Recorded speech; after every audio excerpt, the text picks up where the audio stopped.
Kejutan Gerald van den Burg, 6 pemain senior perkuat Garuda Muda, Vietnam U23 panik saat tiba di Indonesia. Dampak positif Jens Raven Rafael Struijk bela klub lokal turnamen Piala AFF U23 2025 tinggal menghitung hari. Sorotan kini tertuju pada pergerakan timnas Indonesia U23 yang dilatih oleh legenda Belanda, Gerald van den Burg. Pelatih anyar ini langsung membuat kejutan besar, memanggil 6 pemain berlabel timnas senior untuk memperkuat Garuda Muda. Keputusan ini dinilai sebagai langkah serius untuk merebut gelar juara, sekaligus mengirim sinyal bahwa Indonesia tidak main-main. Sementara itu, skuad Vietnam U23 dilaporkan panik dan tertekan saat tiba di Indonesia. Mereka melihat langsung atmosfer latihan Garuda Muda yang intens dan terorganisir, membuat mental pemain Vietnam goyah sebelum kompetisi dimulai. Di sisi lain, kehadiran 2 pemain diaspora yang kini bermain di Liga Indonesia, yakni Jens Raven dan Rafael Struijk, memberikan dampak positif besar tidak hanya bagi timnas, tapi juga bagi citra Liga 1 itu sendiri. Mari kita bahas ketiga hal ini secara mendalam. Kejutan Van den Burg, 6 pemain senior perkuat timnas U23 pelatih timnas U23 Indonesia, Gerald van den Burg, membuat gebrakan besar saat merilis daftar akhir pemain yang dibawanya ke Piala AFF U23 2025. Tak disangka, 6 pemain yang selama ini menjadi langganan timnas senior justru diturunkan ke skuad U23. Nama-nama seperti Rafael Struijk, Marcelino Ferdinand, Pratama Arhan, Hernando Ari, Witan Sulaiman, dan Rizky Ridho masuk dalam daftar final. Keputusan ini sontak menimbulkan kehebohan di publik, tapi secara teknis dianggap sangat masuk akal. Kami ingin membangun tim dengan kombinasi pengalaman dan talenta muda. Pemain-pemain ini punya kualitas, dan mereka juga masih masuk kategori usia, ujar Van den Burg dalam konferensi pers. Langkah ini sejatinya diperbolehkan dalam turnamen seperti AFF U23, selama pemain berusia di bawah 23 tahun. Artinya, meski mereka sudah tampil di tim senior, secara umur mereka tetap bisa memperkuat skuad muda. Kehadiran para pemain berpengalaman ini akan menjadi tulang punggung tim, sekaligus panutan bagi pemain muda lain yang baru pertama kali ikut turnamen internasional. Selain itu, mental juara yang dimiliki nama-nama tersebut diharapkan bisa menular ke seluruh skuad. Vietnam U23 panik saat tiba di Indonesia.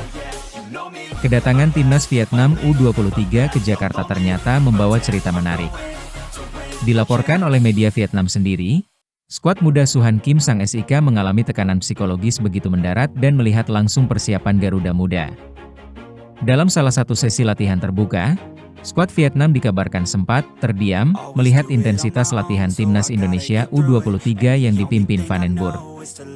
Pelatih asal Belanda itu memang dikenal tegas, dan latihan yang ia pimpin selalu berintensitas tinggi, dengan penekanan pada pressing, transisi, dan kombinasi cepat. Media Vietnam bahkan menyebut, tim Indonesia terlihat sangat serius dan siap tempur.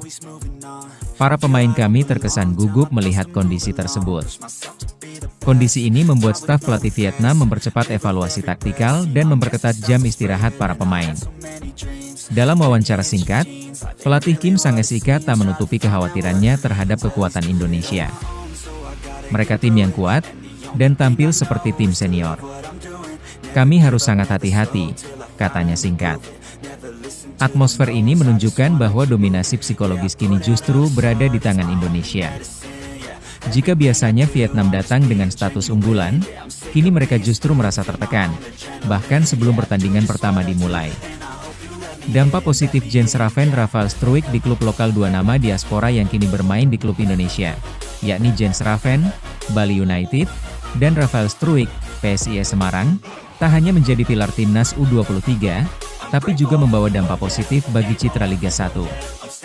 Kehadiran Jens Raven di Bali United disambut hangat oleh publik Pulau Dewata. Ia langsung mendapat tempat di skuad utama dan menunjukkan kualitas sebagai striker modern yang tidak hanya mengandalkan fisik, tetapi juga kecerdasan bermain. Keberadaannya menambah daya saing dan kualitas Liga 1, yang sebelumnya kerap dikritik karena terlalu mengandalkan pemain asing non-diaspora. Begitu pula dengan Rafael Struijk, yang mulai stabil bersama PSIS. Ia menjadi simbol bahwa pemain diaspora bisa berkontribusi bukan hanya saat membela merah putih, tetapi juga saat berkompetisi di liga lokal. Kami ingin pemain diaspora juga merasakan atmosfer kompetisi lokal. Ini penting untuk membangun ikatan emosional dan meningkatkan kualitas liga, kata anggota Exco PSSI dalam wawancara. Dampak positif dari keberadaan Raven dan Struijk di Liga 1, meningkatkan standar latihan dan permainan klub lokal. Mendorong regenerasi pemain muda Indonesia karena jadi panutan. Membuka mata publik bahwa Liga 1 bisa menjadi tujuan pemain diaspora. Meningkatkan daya tarik kompetisi di mata penonton dan sponsor. Kombinasi ini membuat PSSI dan klub-klub lokal semakin terbuka dalam rekrut pemain keturunan dengan kualitas internasional. Respons netizen, ini tim paling siap. Media sosial ramai oleh komentar netizen yang menyambut baik keputusan Van den Burg dan dinamika terbaru seputar Vietnam dan Liga 1. 6 pemain senior turun di U23? Gila, ini bakal jadi tim terseram di AFF. Tulis akun Garuda Muda 23, Vietnam baru nyampe udah panik, timnas kita udah beda level bro. Tambah timnas Indonesia _fans, senang banget lihat Jens dan Struijk main di Liga 1. Makin cinta Indonesia, komentar netizen lainnya. Antusiasme publik mencerminkan betapa besar harapan mereka terhadap timnas U23 saat ini. Bukan sekadar tampil baik, tapi benar-benar juara. Kesimpulan, Garuda Muda siap menggebrak dengan skuad gabungan pemain senior dan muda. Ditambah kepemimpinan pelatih sekelas Gerald Van den Burg, timnas Indonesia U23 tampak jauh lebih siap dibanding edisi sebelumnya. Kehadiran pemain diaspora yang bermain di klub lokal seperti Jens Raven dan Rafael Struijk menjadi bonus besar yang meningkatkan kekuatan tim sekaligus kualitas kompetisi domestik. Sementara itu, tim-tim pesaing seperti Vietnam mulai menunjukkan tekanan dan kegelisahan, menyadari bahwa Indonesia telah berevolusi menjadi kekuatan baru di Asia Tenggara. Ini, semua tergantung pada bagaimana para pemain menjaga konsistensi, mental, dan kebugaran hingga pertandingan resmi dimulai. Tapi satu hal sudah jelas, Garuda Muda tidak lagi datang sebagai underdog. Mereka datang sebagai tim yang siap merebut tahta.